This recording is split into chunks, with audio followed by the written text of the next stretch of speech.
Hello दोस्तों, नमस्ते। मेरा नाम कविता है। मैं उत्तर प्रदेश के एक छोटे से गांव की रहने वाली हूँ। दोस्तों, ये मेरा फर्स्ट व्लॉग है। दोस्तों, मैं ज़्यादा पढ़ी-लिखी नहीं हूँ। देखो यहाँ पर मेरा एक करेला है, ये इधर इधर करेला, ये मिर्चा है, ये पूरा इतना। मुझे यूट्यूब के बारे में ज़्यादा ज्ञान नहीं है। हमें अवधी भाषा आता है और कुछ नहीं आता है। चलिए दोस्तों, मैं टेबल दिखाती हूँ।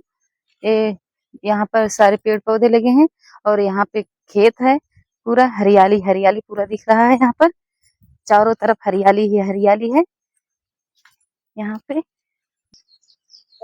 चाची हमार जाते हैं गुफा में हलय। हाँ, कनी का हेरे जाते हैं वहाँ गुफा में अंदर-अंदर हल पर थई। दोस्तों, इस चैनल के माध्यम से आप सभी को हम देवी गीत, पचरा, नाच गीत, विवाह गीत सभी आप सभी को सुनाएंगे। दोस्तों, ज़्यादा से ज़्यादा हमको सपोर्ट करें और मेरे मेरे वीडियो को लाइक करें और शेयर करें, मेरे चैनल को सब्सक्राइब करें।